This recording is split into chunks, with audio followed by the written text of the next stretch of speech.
Herzlich willkommen. Ja, Schule ist ein bisschen wie Fußball. Alle reden mit, alle wissen es besser. Die einen wollen die Prüfungsnoten abschaffen, andere die Hausaufgaben oder sogar das Langzeitgymnasium. Die einen wollen Handys verbieten, andere dagegen den Einsatz von künstlicher Intelligenz im Unterricht fördern. Was hilft wirklich und was soll eine gute Schule eigentlich leisten? Darüber rede ich jetzt mit Roland Reichenbach, Bildungsexperte, Erziehungswissenschaftler und Professor an der Universität Zürich.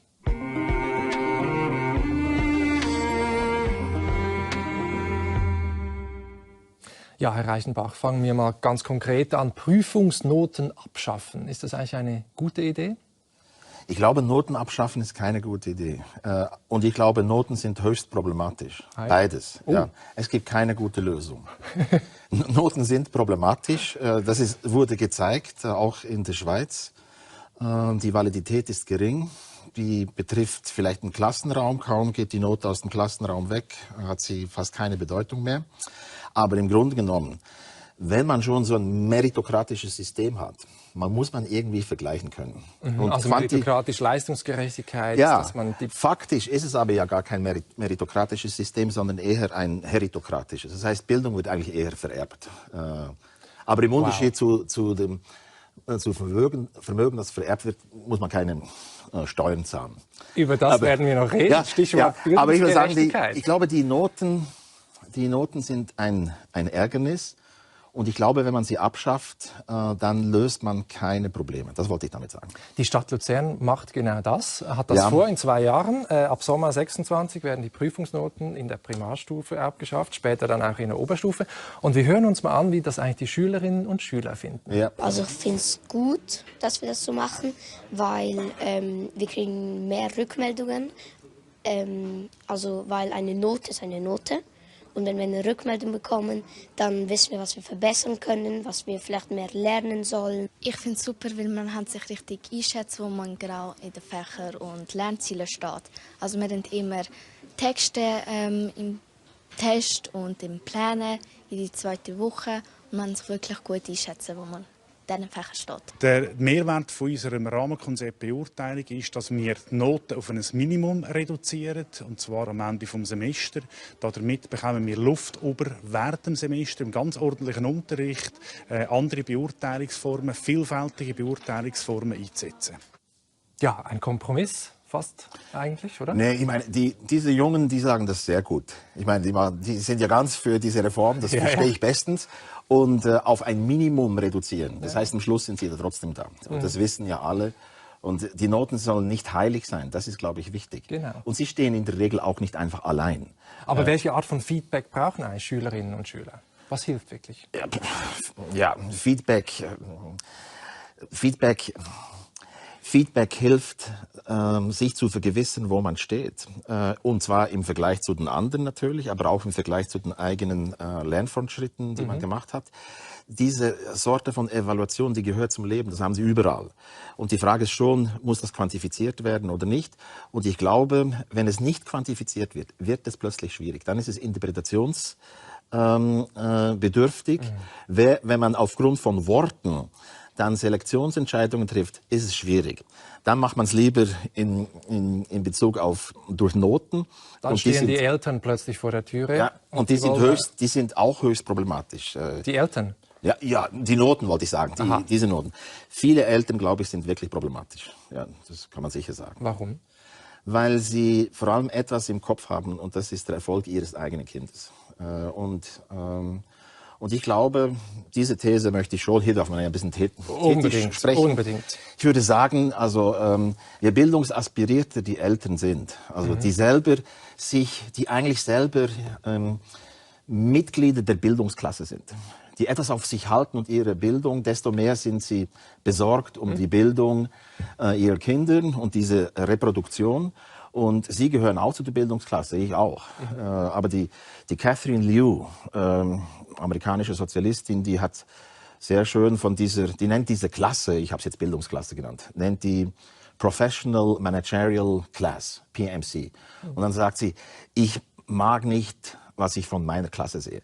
Und so ähnlich habe ich es. Geht es Ihnen auch? Okay. Ja, so ähnlich geht es mir auch. Und ich glaube, quasi die in Anführungszeichen, Gewinner des Systems, die haben sehr stark ihre partikulären Interessen und die können sie auch relativ gut verteidigen. Und die sind auch relativ laut im Bildungsdiskurs. Und das ist dann schwierig, dann gibt es so etwas, ein Ungleichgewicht und eine Bildungsungerechtigkeit. Und nehmen wir ein zweites konkretes Beispiel neben den Noten, nämlich das sind Hausaufgaben. Das ist auch eine große Debatte, weil auch da sind nicht alle Eltern haben gleich viel Zeit und gleich viel Wissen, um den Kindern bei den Hausaufgaben zu helfen. Also Kritikerinnen und Kritiker sagen, das verstärkt nochmal die Ungleichheit, wenn wir Hausaufgaben mitgeben. Ja, und das andere Argument ist, man kann durch Hausaufgaben versuchen, bestimmte Unterschiede oder Defizite zu kompensieren. Ich glaube, die Hausaufgaben, wenn man so redet, dann ist man immer quasi auf der Ebene des Leistungserfolges. Aber die Schule hat nicht nur mit den individuellen Leistungen zu tun.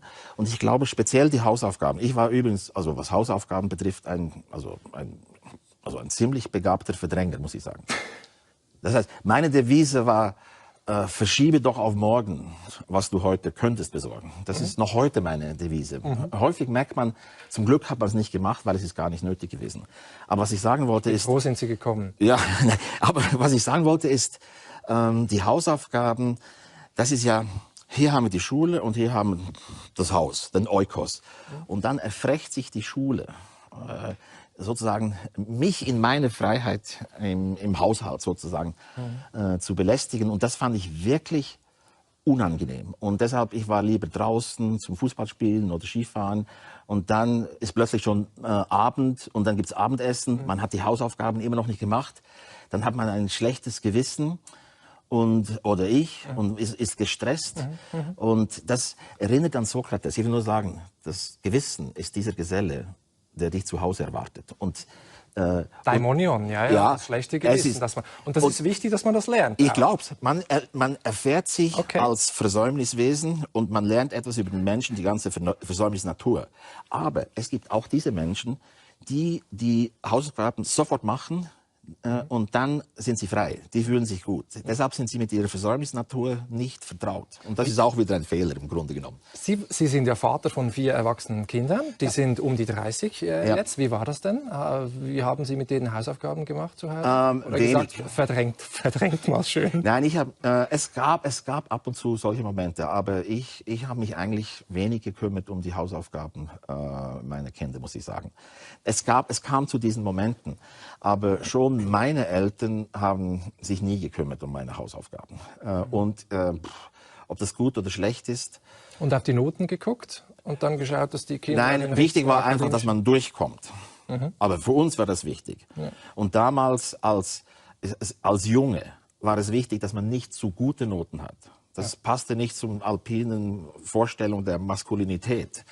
Man darf nicht ein Streber sein, das ist das Wichtigste. Aber man muss trotzdem durchkommen. Also das heißt, Sie waren so ein mittelmäßiger Schüler, aber Sie haben, glaube ich, viel Sport gemacht, viel Musik gemacht. Da sind Sie aufgegangen, aufgeblüht, oder? Erst spät angefangen mit Lesen und... Ja, und so. Relativ spät, ja.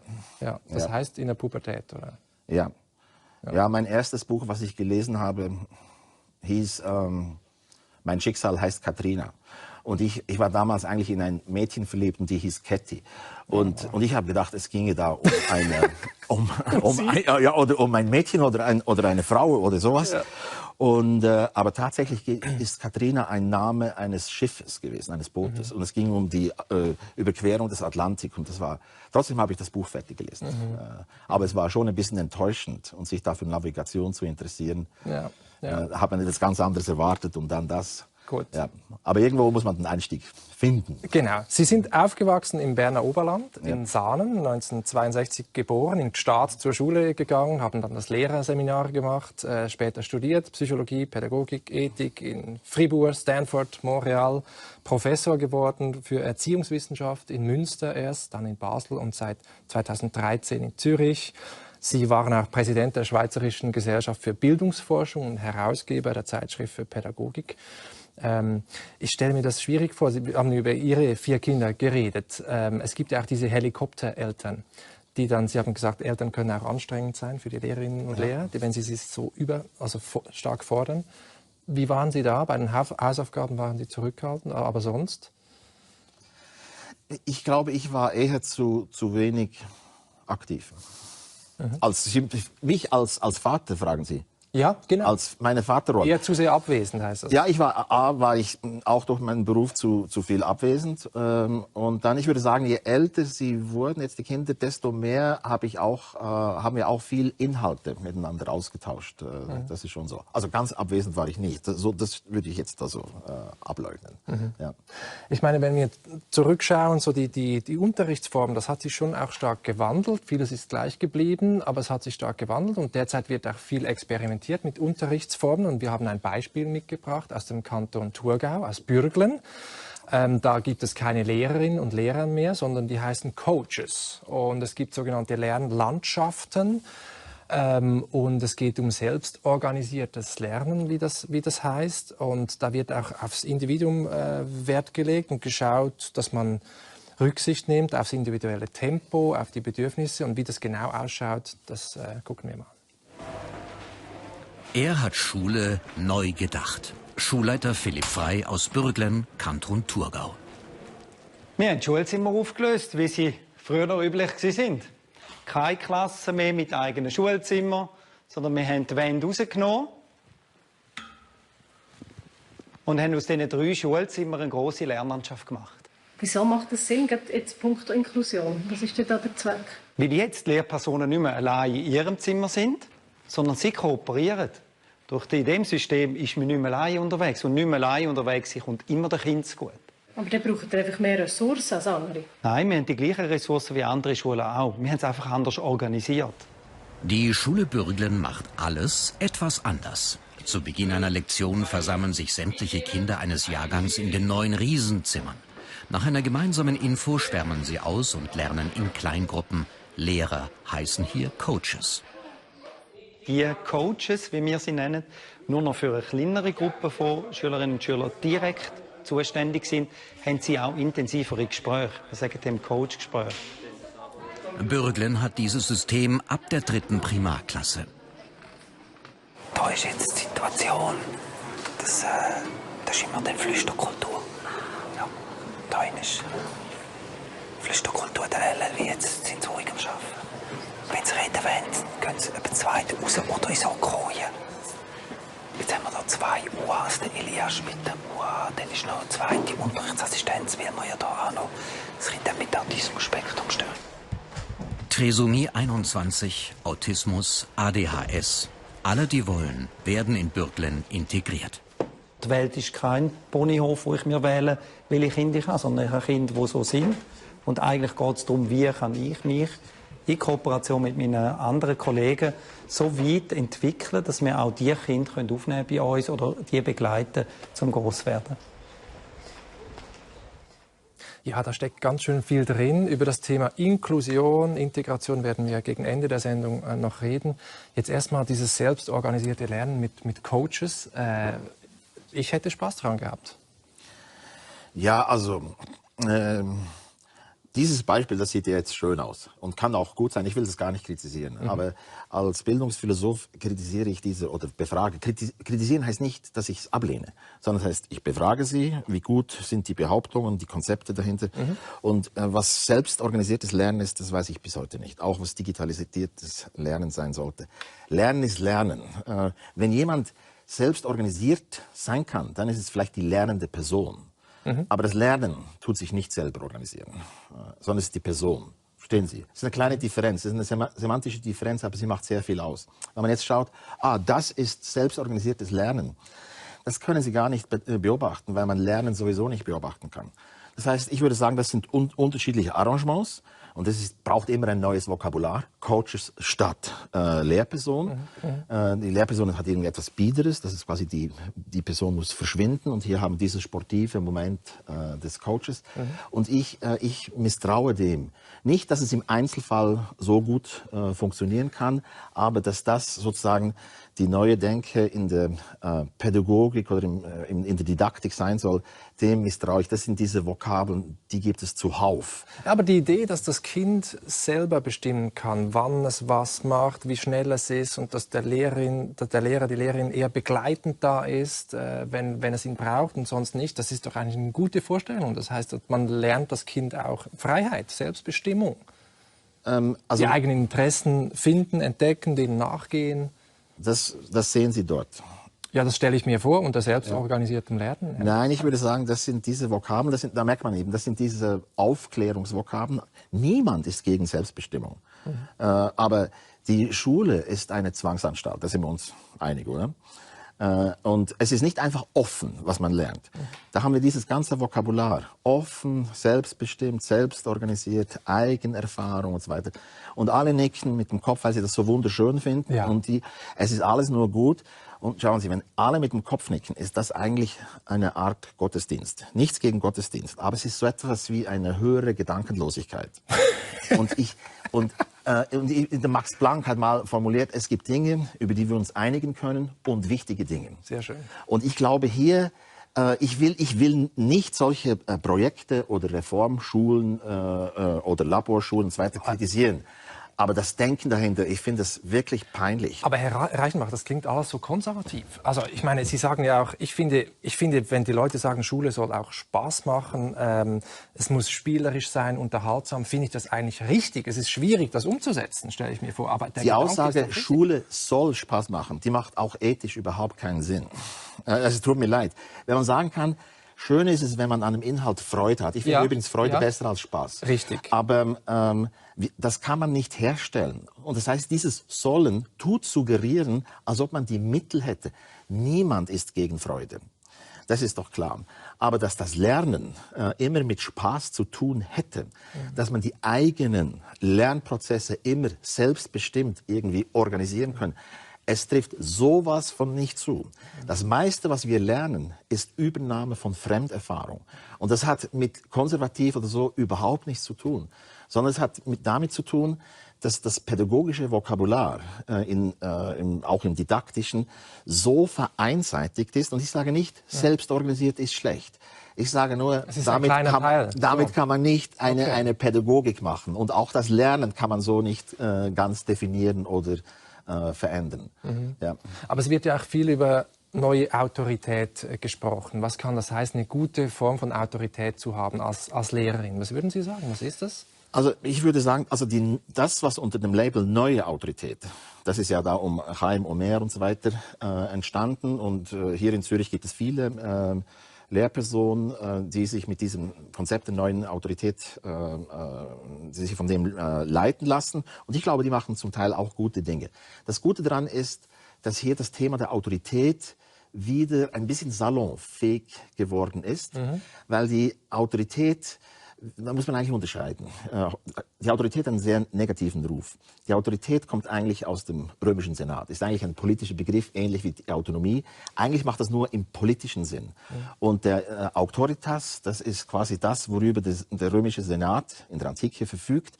Das heißt, man sollte diesem Rat der Ältesten sein Ohr, das ist das Organ des Gehorsams, leihen. Aber die haben nicht die Potestas, die können nicht durchsetzen, sondern es ist die Erfahrung, man sollte denen zuhören. Und im Grunde genommen, Autorität bedeutet jetzt in einem positiven Sinn, bedeutet nicht, Autorität hat man nicht, sondern sie wird einem verliehen. Wenn Sie mein Zahnarzt sind oder dann vertraue ich Ihnen, weil ich denke, Sie haben da Kompetenzen, die ich nicht habe. Und das heißt, die Anerkennung von Autorität im Bereich des Wissens bedeutet Glauben. Wir können nur, den Glaubwürdigen soll geglaubt werden. Fragt man das kleine Kind, woher weißt du das? Es sagt, die Lehrerin hat es gesagt. Und das heißt, dieses Wissen hat es übernommen, aber es ist eigentlich noch kein wirkliches Wissen, sondern es ist ein Meinen, was es übernommen hat von der Lehrerin. Und wenn jetzt der Arzt oder der Zahnarzt sagt, Sie müssen das und das machen und ich mache das, dann bin ich folgsam. Das heißt, im Bereich des Verhaltens bedeutet die Anerkennung von Autorität folgsam sein.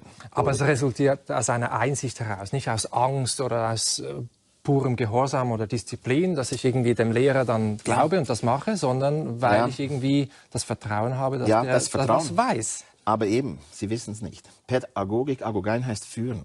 Und die Geführten wissen nicht immer, wann sie geführt werden und wann sie verführt werden. Und deshalb gibt es so etwas wie eine pädagogische Ethik. Und deshalb muss quasi die Autorität oder die Person, die die Autoritätszuschreibung verdient, die muss eben tatsächlich glaubwürdig sein. Und sie verliert, wenn sie Wenn ich Ihnen nicht mehr, Ihre Autorität nicht mehr anerkenne, dann haben Sie, wenn Sie mein Lehrer sind, ein Problem und dann werden Sie autoritär. Dann versuchen Sie mich zu Maßregeln und so weiter, weil Sie diese Anerkennung nicht mehr haben. Das heißt, autoritäres Verhalten und Autorität als Anerkennungsverhältnis sind zwei unterschiedliche, sogar quasi antipodische Dinge eigentlich. Aber ganz kurz, was ist der Kern dieser neuen Autorität? Der Kern, ich habe übrigens mit diesen Leuten auch schon gestritten ein bisschen, aber auch also freundschaftlich. Und ich würde sagen, hier wird einfach die pädagogische Beziehung sehr gestärkt. Und dass es neu heißt, ich glaube, das ist eher eine rhetorische Formel. Im Sinne von, die alte ist die diffamierte. Und wenn man schaut bei Omer, merkt man eben, die schlechte oder die alte Autorität, das ist die eben vor allem autoritäres Verhalten sozusagen an den Tag legt. Ja. Und deshalb würde ich sagen, das ist neu. Schauen Sie, diese Adjektive, das ist eben aktives Lernen, Neues und so weiter. Das Erziehung als Beziehung, also die Beziehung ist sicher ganz grundlegend. Ja. Interessant bei Ihnen ist ja auch bei diesem selbstorganisierten Lernen, wenn wir jetzt noch einmal an Bürglen denken. Sie sagen, das ist letztlich, oder stellen die Frage, das könnte auch eine Pädagogik der Privilegierten sein. Ja. Nämlich, das kommt den Schülerinnen und Schülern zugute, die schon gut sind im Unterricht. Ja, das würde ich unbedingt so behaupten. Und ich glaube, da gibt es auch einige wichtige empirische Indizien dazu. Nicht zuletzt diese berühmte Hattie-Studie, über die man einfach herfahren kann, aber die sehr wichtig ist. John Hattie, das heißt, Bildungsforscher, der gesagt hat im Wesentlichen, dass auch die Beziehung wichtig, aber dass die Lehrperson ganz wichtig ist. Lehrperson, ganz viele Faktoren. Lernerfolg. Ja. Aber das Interessante, also was ich sagen wollte, ist, wer privilegiert ist. Und privilegiert, das ist nicht so einfach, das zu definieren. Das muss jetzt nicht der sozioökonomische Status allein der Eltern sein. Das korreliert natürlich. Aber man kann auch privilegiert sein, wenn die Eltern an der Bildung des Kindes interessiert sind. Obwohl sie vielleicht nicht formale Bildungsabschlüsse haben, aber sie sind sehr interessiert. Und sie spornen das Kind an, Dinge zu tun. Das heißt, es gibt unterschiedliche Quellen des Privilegiertseins. Und ich würde sagen, privilegiert die Didaktiken, die so mit Offenheit und Eigenverantwortung und selbstbestimmt und Wochenplan, wie das alles heißt, die funktionieren sehr gut für die Privilegierten, die leistungsmotiviert sind, die interessiert sind, und für andere, die aus unterschiedlichen Gründen nicht so leistungsmotiviert sind oder auch leistungsschwach sind, für die ist es schwieriger. Die müssen quasi an der kürzeren Leine gehalten werden. Sie brauchen mehr Ermutigung, sie brauchen mehr Feedback, Rückmeldung. Und das weiß, ich glaube, jede Person, die irgendwie mal mit Kindern zu tun hat, es kann nicht sein, das ist eine Methode, die für alle sozusagen optimal ist. Und ich würde sagen, ein Großteil dieser Ideen, Lernen kann man nicht alle 10 Jahre neu erfinden. Das ist ja selber ein bisschen fromm, diese Ansicht, dieser Anspruch auf Originalität des Menschen. So funktioniert es nicht. Aber die privilegierten Kinder und Jugendlichen und auch die sind in jeder Welt privilegiert. Aber manche sind in bestimmten Didaktiken und Pädagogiken werden dann umso größere Probleme haben.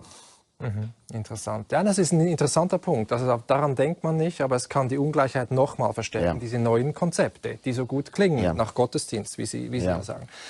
Bevor wir so ins Philosophische tauchen und fragen, was Bildung überhaupt soll und was das Ziel von Schule ist, würde mich schon noch interessieren, das treibt viele Eltern auch um derzeit. Also Handys, Social Media, überhaupt Digitalisierung. In welchem Lager sind Sie da? Team Alarmismus oder Team Gelassenheit? Gibt es noch ein drittes Team? Nein. Dann, ich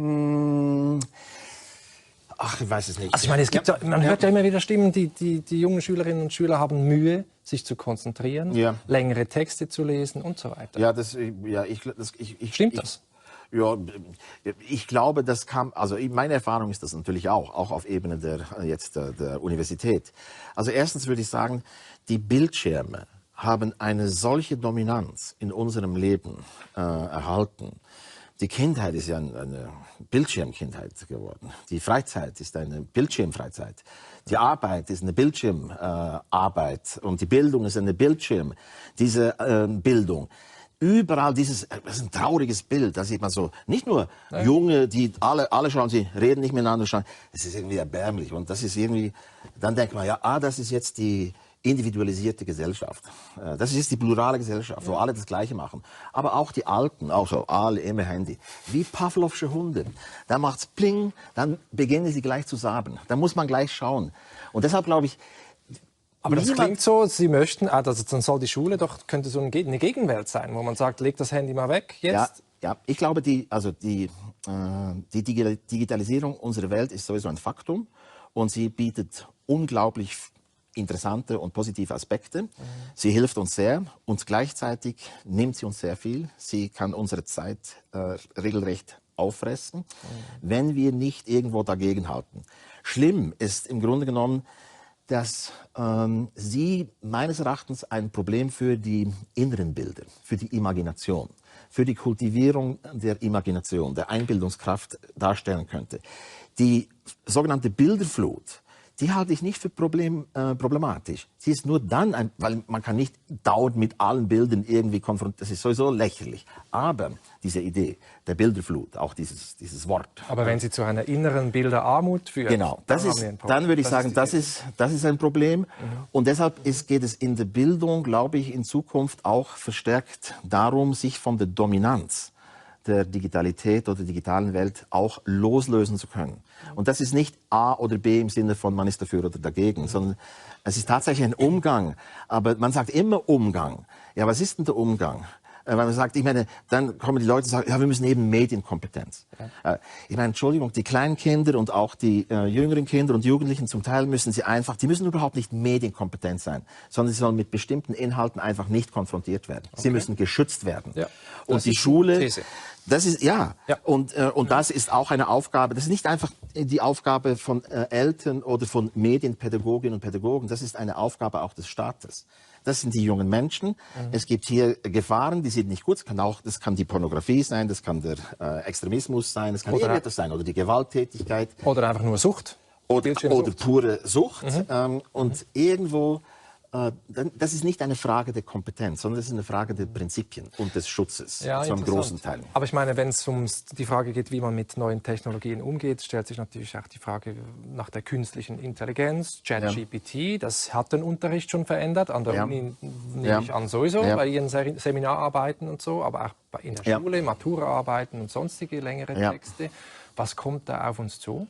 Ja, es ist interessant. Ich meine, diese künstliche Intelligenz, ich bin ja überhaupt kein Spezialist, das hat ja etwas sehr Faszinierendes und auch etwas Bedrohliches. Und es wird sicher so sein, dass viele Berufe entweder sich total transformieren oder ganz verschwinden.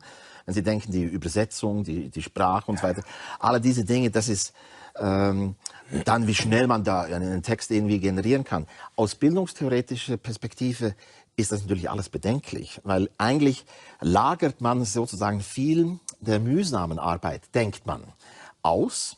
Und dann kriegt man Literaturangabe, Konzepte und so weiter, wie man zum Beispiel irgendeine Arbeit schreiben könnte. Und das hat dann AI oder KI quasi für mich generiert. Und dann finde ich das toll. Nur, das habe nicht ich generiert. Und ich sage nicht, ich bin nicht ein Purist. Aber man merkt zum Beispiel, man muss sich kümmern für den Geist, aber auch für den Körper. Joggen, ich tue nicht so gern joggen. Ich würde gern, wenn man so ein Tool hätte, so ein KI, was für mich joggen geht. Auslagern, Sport auslagern. Ja, aber das kann man nicht. Da wissen wir, um den Körper geht es nicht. Aber bei der Bildung oder bei den geistigen Tätigkeiten tun wir das.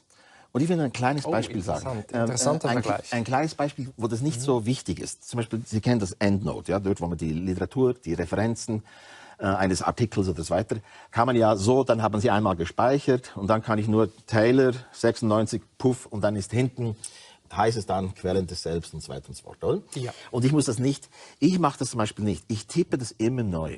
Jedes Mal. Taylor 96 habe ich schon hunderte Mal getippt. Immer wieder neu. Man könnte sagen, das ist ein Zeitverlust. Und irgendwo ist es auch ein Zeitverlust.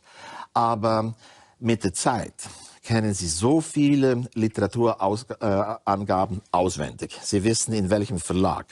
Sie wissen, wann die Übersetzung ist. Sie wissen, wie das Original hieß. Jetzt kann man fragen, was heißt das?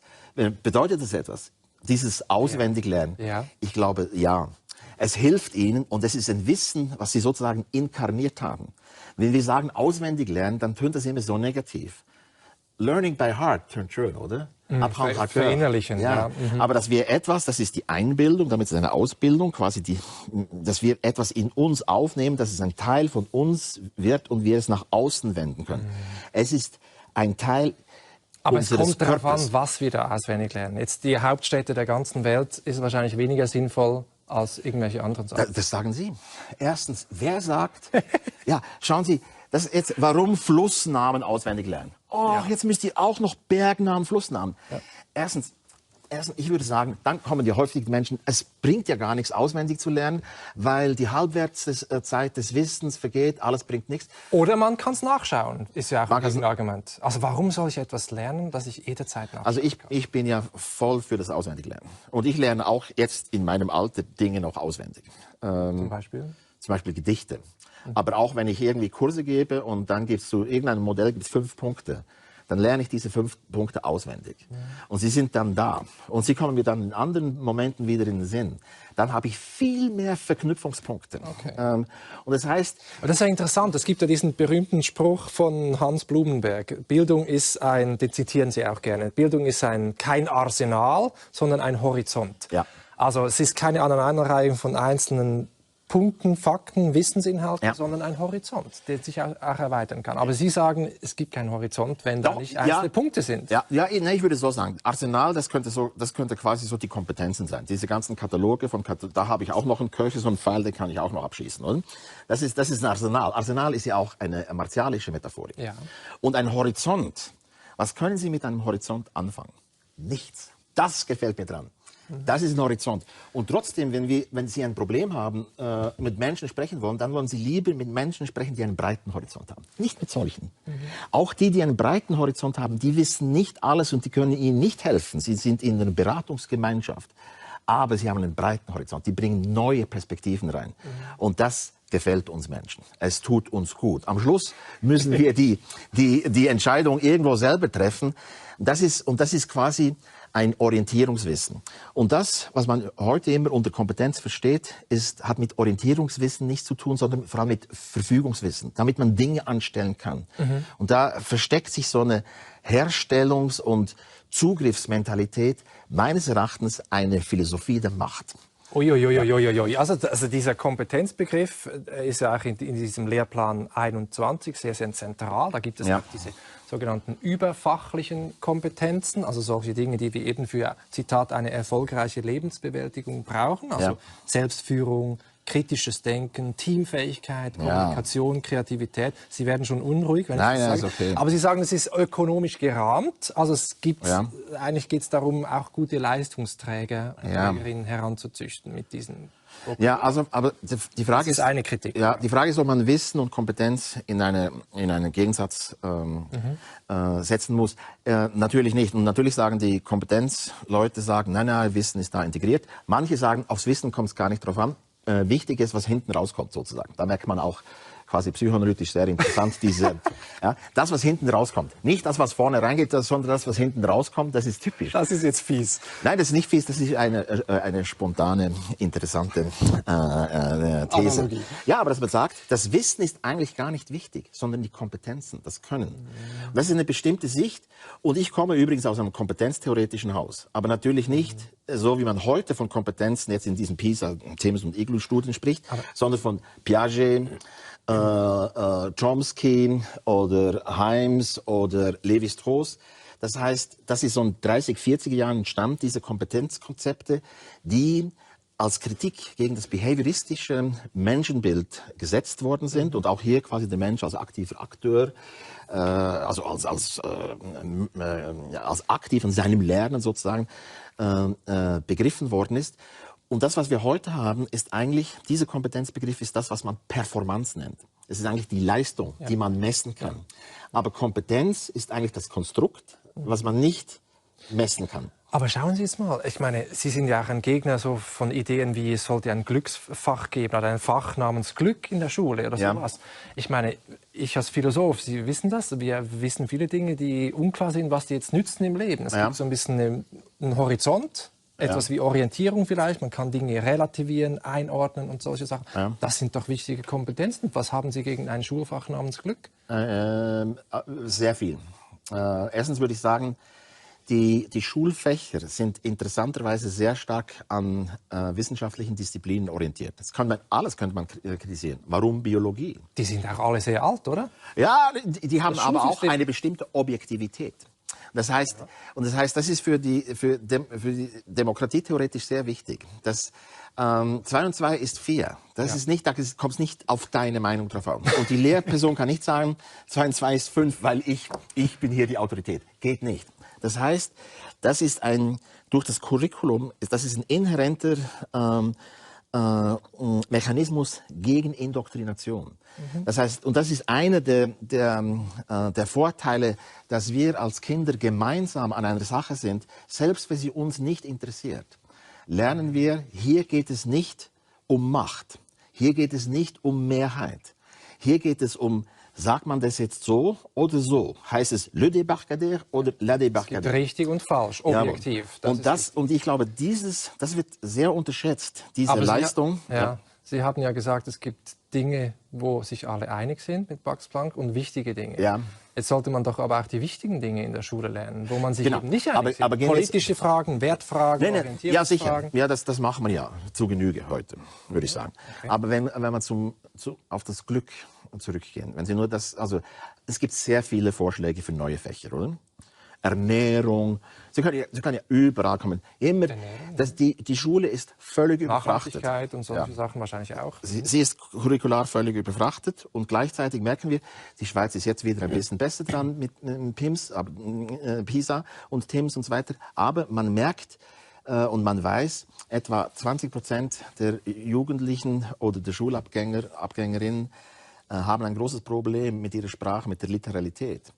Deshalb, ich würde sagen, im Zentrum der Schule und des Lernens steht die Sprache, das Sprechen heißt das, das Lesen und das Schreiben, dann noch das Rechnen. Und dann schon nur am Lesen, Schreiben und so weiter, da können Sie sehr viele Fächer quasi, da kann sehr viel. Aber das ist, halte ich für sehr wichtig. Und das ist wichtig für die Mündigkeit, dass sich die Menschen ausdrücken können, dass sie sich selber immer differenzierter ausdrücken lernen. Das gehört zum Bildungsprozess. Und das ist nicht einfach eine Aneinanderreihung von unterschiedlichen Wissensgeschichten, sondern ich würde schon sagen, da haben wir, ich glaube, ein bisschen ein Problem. Und alle haben aus ihrer Perspektive neue Ideen, was man da noch reinschmeißen könnte in diese Schule. Nehmen wir das Stichwort Lesen. Wir haben eine Grafik vorbereitet und die, glaube ich, von 2023 ist PISA-Studie, Rangliste im Bereich Lesen. So, die Schweiz Platz 19. Jetzt nicht wirklich gut, aber wenn wir schauen, wer da führt, Singapur, Japan, Südkorea, Taiwan und so weiter, Südostasien, das sind Länder, die Sie auch gut kennen, die Sie oft bereisen und Sie sagen, da können wir auch einiges lernen. Was machen die denn anders? Also ich kenne nur wenige dort Länder, aber Südkorea kenne ich ein bisschen besser, in Japan auch. Und was wir von denen lernen können, weiß ich nicht. Ich will nur sagen, das ist die Frage, ob man etwas von denen... Da haben wir ja so eine Olympiade. Ja. Und das heißt, das hat übrigens mit kulturellem Vergleich überhaupt nichts zu tun. Das sind ja Leistungsstanderhebungen. Und das ist in Wirklichkeit eine völlig normative Empirie. Das heißt, das ist toll gemacht, methodisch, und es gibt sehr interessante Einsichten, die man dabei haben kann. Aber es macht überhaupt keinen Sinn zu sagen, machen wir das so wie in Singapur. Oder wie diese berühmten Finnen. Sie begannen mich schon aufzuregen. Immer diese Finnen, die Finnen kommen auch noch. Die kommen auch noch. Ich will nur sagen, etwas Interessantes ist, ich will nur sagen, die Olympiade. Das heißt, die haben dann so eine Rangliste und Sie können die überhaupt nicht deuten. Und auch zu behaupten, das würde etwas über die Leistungsfähigkeit der jeweiligen Bildungssysteme aussagen, das würde ich prinzipiell bestreiten. Das muss man. Ja, es sagt etwas darüber aus, ist dieser Standard, den wir, internationales Gremium festlegen, inwiefern wird der von wem erfüllt. Darüber sagt es etwas aus. Und interessant, und das ist wirklich ironisch, zum Beispiel, ganz kurz nur, Südkorea hat fast immer Top-Resultate, aber bei der Leistung. Aber bei Motivation und Interesse lowest. So, ja. Und das gefällt mir. Weil das gibt zu denken. Ja, aber es straft diese Ideen, man muss sehr motiviert sein. Nein, es kann auch sein, die Kultur dahinter. Ja, Disziplin, Leistung, Autorität vielleicht. Ja. Sie haben sich auch mit dem Konfuzianismus beschäftigt und liebäugeln auch mit vielen Ideen da. Nein, das sind... Nein. Falsches Verständnis. Ja. Die Schriften von Konfuzius und irgendein Leistungsethos in Japan hat überhaupt nichts miteinander zu tun. Das wäre etwa so, wie Sie sagen würde, dieses Thurgauer Beispiel, das ist Humboldt. Ja, genau, das stimmt. Aber diese Idee von Üben, dranbleiben an etwas und erst dann durch das Essen sozusagen den Appetit geweckt bekommen für eine bestimmte Sache, das ist schon etwas, das Ihnen auch zusagt, diese Idee. Nein, ich interessiere mich für Bildungsideen im Plural. Und es gibt nicht die Bildung und dann Humboldt und so weiter oder die wahre Bildung. Vergessen Sie die wahre Bildung. Sondern es gibt viele Ideen zur Bildung. Und die konfuzianische Idee ist zum Beispiel ein Trias auch. Zuerst muss man die Dinge kennen und können. Dann beginnt man sie zu schätzen. Und dann beginnt man sie zu genießen. Zum Beispiel, wenn Sie in der Musik, zuerst muss man Dinge mühsam lernen. Und dann merkt man, das ist viel komplizierter, als ich gedacht habe. Aber dann kann ich es und am Schluss genieße ich. Dann kann der Jazzspieler improvisieren, weil er vorher sehr viele Dinge gelernt hat. Klar. Man muss die Akkorde können, man muss Kontrapunkt lernen, Harmonielehre und so weiter. Das ist auch so ein bisschen die Bildungsidee von Hegel zum Beispiel, oder? Dass Bildung heißt Aneignung von Fremdem, von der Kultur, in der wir leben, von den Regeln, von der Geschichte. Das ist alles mal da draußen. Jetzt geht es darum, das sich anzueignen und das sich irgendwie zu eigen zu machen und dann etwas Eigenes daraus zu machen. Ja, das ist Hegel ist besonders interessant und das würde auch, da könnte man Parallelen sehen. Ja. Das heißt, die subjektive Aneignung objektivierter Kultur. Das heißt, ich muss quasi mir das Fremdbestimmte, das Fremde mir aneignen. Und der Staat hat nach Hegel die Aufgabe, das Kind von seinen Ursprungsidentifikation zu entfremden. Und deshalb, das haben Sie in der Phänomenologie des Geistes. Deshalb ist die Bildung bei Hegel Entfremdung und Versöhnung. Und genau nicht so, wie die Reformpädagogik oder die meisten Menschen sprechen. Die möchten nämlich, dass es so ein smooth Prozess und Entfaltung. Selbstentfaltung, so. Die Entfaltung, das ist ja auch eine organismische Metapher. Und das heißt, die Evolutio, eigentlich die Entfaltung der Gebetsrollen. Sie haben immer, entweder ist es Religion oder Biologie. Das ist so. Bei Montessori ist diese Mischung einfach explosiv und alle, Montessori ist wunderbar. Müssen wir über die sprechen. Ganz kurz, ganz kurz. Wir könnten eine eigene Sendung dazu machen, haben es auch überlegt. Aber mit anderen. Ja, können wir gerne überlegen. Sie stand ja auch in der Kritik, weil ein neues Buch erschienen ist, das so ein bisschen die Schattenzeiten zeigt. Ja. Aber Stichwort Reformpädagogik, auch Rudolf Steiner und so weiter. Ja. Und Finnland übrigens, da steht ja auch das Handwerkliche, das Haptische, das Musische im Zentrum. Und wir haben kurz einen Einspieler vorbereitet und schauen uns das mal an. Wie in allen finnischen Schulen liegt in Saunalahti ein Schwerpunkt, neben den traditionellen Fächern, auf der handwerklichen Arbeit, dem Begreifen mit den Händen, das Reformpädagogen wie der Italienerin Maria Montessori oder dem Franzosen Célestin Freinet zu Beginn des 20. Jahrhunderts so wichtig war. Ihre oft visionären Ideen wurden durch zahlreiche wissenschaftliche Studien bestätigt, die belegen, dass ein Lernprozess mehr Spuren im Gedächtnis hinterlässt, wenn er mit einer handwerklichen, die Sinne ansprechenden Tätigkeit verbunden wird. Die handwerklichen und künstlerischen Fächer sind in Finnland ein fester Teil des Lehrplans. Diese Fächer sind mir sehr wichtig. Als wir das Gebäude planten, haben wir daher den entsprechenden Klassenräumen viel Aufmerksamkeit gewidmet. Denn ich denke, dass die handwerklichen und künstlerischen Tätigkeiten auch die Lernprozesse in kognitiven Fächern, wie etwa Mathematik, verbessern. Ja, ist ja total faszinierend. Man braucht nicht nur das Hirn und das Herz, sondern vor allem auch die Hände, um Dinge wirklich zu begreifen und sie zu verstehen.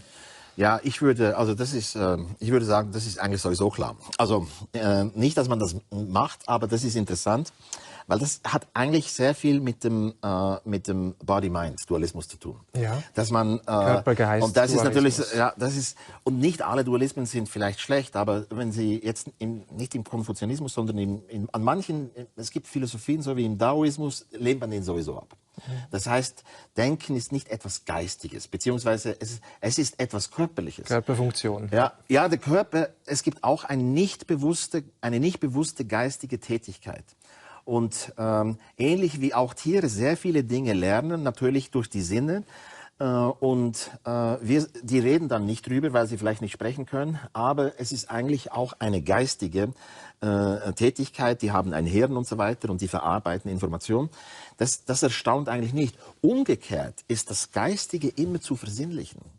Das ist ja die Imagination. Wenn Sie so eine Idee haben, Sie reden über die Gesellschaft. Die Gesellschaft trifft man nirgendwo an. Man trifft Menschen, man sagt, das ist eine Straße, das ist ein Spital, das ist eine Schule. Und dann sagt man, die Schule ist ein Teil des Bildungssystems, aber das Gesamtsystem treffen Sie nicht an. Das heißt, das sind imaginative Produkte, die muss man sich vorstellen. Und das ist völlig richtig.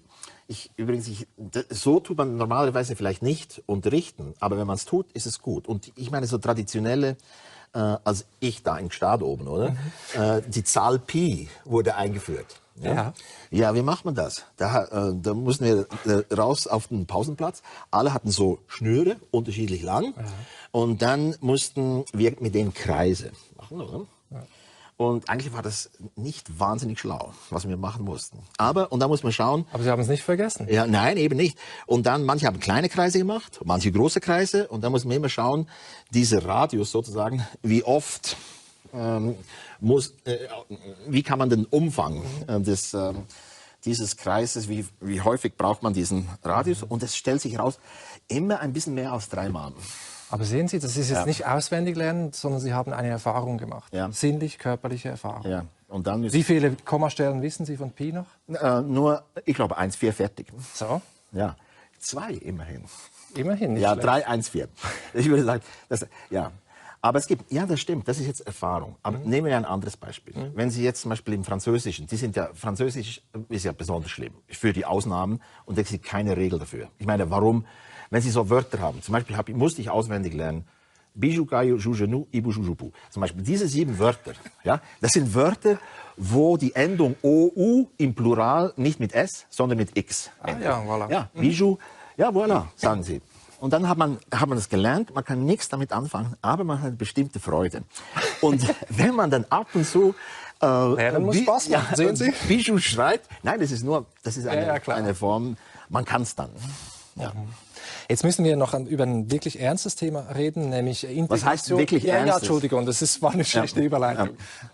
Integration und Inklusion und auch so die Belastungsgrenzen der Lehrperson. Also, weil die Idee ist gut, glaube ich, dass man Vielfalt fördert, dass man versucht, auf die einzelne Person einzugehen, Schülerinnen und Schüler, aber die Erfahrung zeigt, viele Lehrpersonen kommen an ihre Grenzen. Wir haben ein Beispiel mitgebracht aus Basel. Ich habe 18 Kinder in meiner Klasse, 9 Mädchen und 9 Buben. In der 2. Klasse von Sandra Maitre gibt es große Unterschiede zwischen den Primarschülerinnen und Primarschülern. Könntet ihr uns jetzt zeigen, wer das in Abklärung ist für ADHS oder wer ADHS hat? Da haben wir du.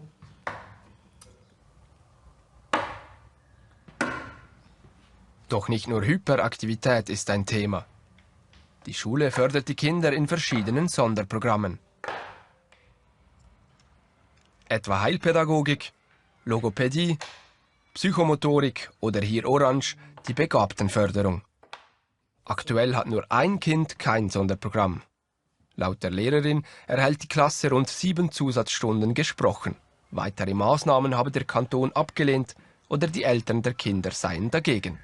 Es ist eine sehr breite Schere, also von Kindern, die sehr lernschwach sind, bis zu Kindern, die Begabungsförderung haben.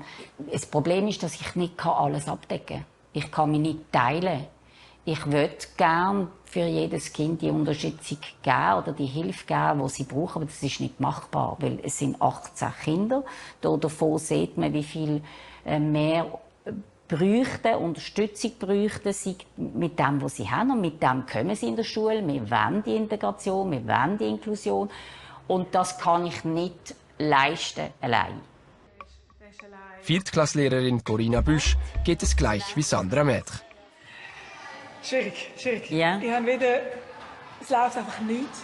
Es sind einfach Kinder da und sie brauchen alles, was sie nicht kriegen. Ja. Keine Therapie, keine Reaktion von irgendwo, spulend. Ich bin auch am Probieren, gell, was sie machen, aber es ist einfach, sind ein paar, die einfach nicht in der Lage sind, etwas aufzunehmen. Ja. Einfach, sie sind es woanders, sie sind mit ihrem Problem beschäftigt, die bei Gott wirklich auch riesig sind. Ja. Einige Tage später kontaktiert mich Corinna Büsch. Sie wolle mir die unerträglichen Zustände in ihrer Klasse zeigen. Und tatsächlich wurde kurz darauf in Lehrerin Büschs Klassenzimmer randaliert. An der Wandtafel wüste Beleidigungen.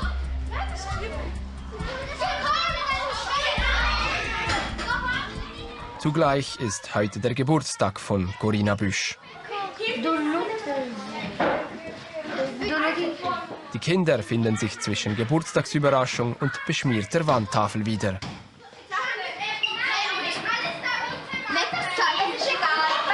Parallelklassenlehrerin Corinna Weber organisiert die Überraschungsparty.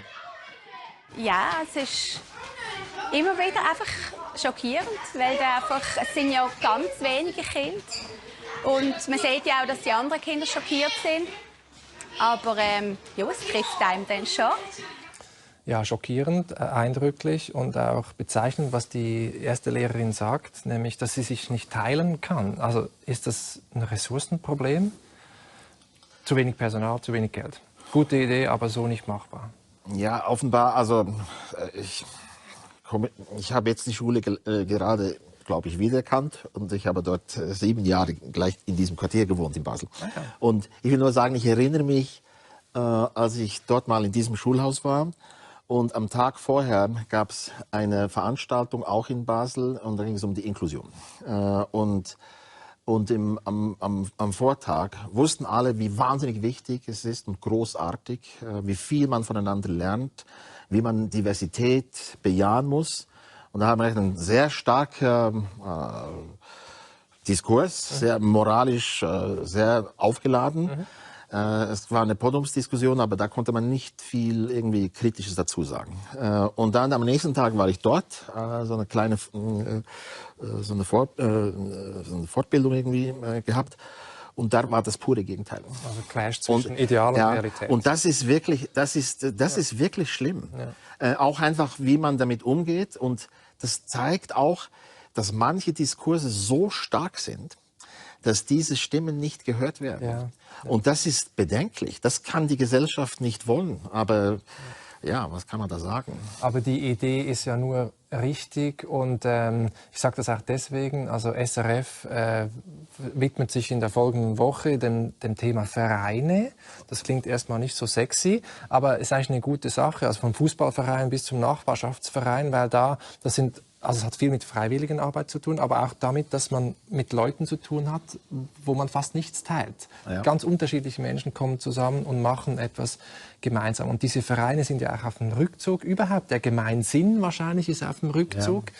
Ja. Stichwort Polarisierung der Gesellschaft, auch Vereinzelung. Ja. Wie wichtig ist das, dass wir wieder diesen Gemeinsinn kultivieren? Ja, die Frage ist, was ist Gemeinsinn? Also man muss ja ein bisschen so fragen. Gerne, ja. Und ich würde sagen, ich würde sagen, wir haben eine Krise des Gemeinsinns. Und eine Krise des Gemeinsinns ist auch eine Krise der Imagination. Und das ist auch eine Krise des Möglichkeitssinns. Und ich glaube, das hängt damit zusammen, dass eine bestimmte Atomisierung da ist und dass hier ein Nebeneinander von zum Teil Diskursen oder Erfahrungen ist und man hat wenig miteinander zu tun, wie manche Beispiele zeigen. Dabei will ich sagen, das ist im Unterschied zu anderen Orten nicht so dramatisch, würde ich sagen, aber schlimm genug. Und Gemeinsinn ist nicht Gemeinschaft. Das ist schon mal etwas Wichtiges. Ich glaube, die Bildung hat tatsächlich dieses Moment der Res Publica, das was uns alle angeht und gemeinsam angeht, das ist eigentlich ich würde sagen, der tiefere Sinn der Bildung, an etwas partizipieren. Bildung ist immer, das was für das Individuum Bildung ist für die Gemeinschaft oder die Gesellschaft Kultur. Das heißt, Bildung ist einfach, ohne Kultur gibt es keine Bildung. Ohne Bildung kann sich Kultur nicht aufrechterhalten. Und mit Kultur meinen Sie jetzt mehr als nur Kunstwerke, sondern auch Wissenschaft und alles das, was wir Menschen hergestellt haben? Ja, natürlich, weil leider ist es so, durch die institutionelle Trennung zum Beispiel von Kulturbelangen und dann Bildung, sieht man zum Teil diese Zusammenhänge nicht. Dann gibt es ein Amt für Kultur, ein Bundesamt für Kultur, und das ist dann Kunst und Förderung von Kulturschaffenden. Und dann gibt es Bildung und Bildungsschule. Und dann tut man so ganz, das ist traurig, dass man das nicht sieht. Aber gehen wir zurück zum Gemeinsinn. Und dieser Möglichkeitssinn, da haben Sie ja auch gesagt, oder? Ja. Genau, der da drin steckt. Die Möglichkeit bedeutet ja, die Imagination ist ja, dass man sich von der puren Erscheinungswelt loslöst. Dass man und das muss man, indem man Dinge sich vorstellt. Deshalb ist das Lesen so wichtig. Das sind ja so Buchstaben. Und die sind ja so da, und bis man sie lernt. Man merkt, und Lesen bedeutet, man dauernd Bilder. Dann versteht man den Text, und wir merken gar nicht, dass wir eigentlich unsere Imagination kultivieren, indem wir lesen. Und das ist sehr wichtig. Deshalb ist das Lesen sowieso sehr wichtig. Und das sind ja die inneren Bilder, die wir selber kreieren. Warum sind diese inneren Bilder, diese Imagination so wertvoll überhaupt? Ich glaube, das Lesen hat etwas Intimes. Beim Lesen, im Unterschied zum Schauen, sind wir beim Lesen mit uns selbst beschäftigt. Und was wir uns vorstellen, ist sozusagen unsere Sache. Und es geht quasi wie niemandem etwas an. Das Lesen ist etwa 6000 Jahre alt. Und früher, zu Beginn, waren es die heiligen Texte, die gelesen worden sind, und sind immer laut gelesen worden. Ich glaube auch, das laute Lesen ist übrigens wichtig. Lesen ist sowieso, ist nicht alles, aber Lesen ist sehr wichtig. Aber die Bilder kommen aus uns heraus, sind irgendwie eine Art von, auch eine Art von Selbsterkenntnis, die dann stattfinden kann, weil etwas von mir zum Vorschein kommt. Ja, einerseits brauchen wir für die Erinnerung, brauchen wir die Imagination auch. Das ist die retrospektive Imagination. Das heißt, wir holen Bilder hervor, die werden dann ein bisschen vermischt und irgendwie. Und proaktiv kann man auch sagen, können wir etwas kreieren.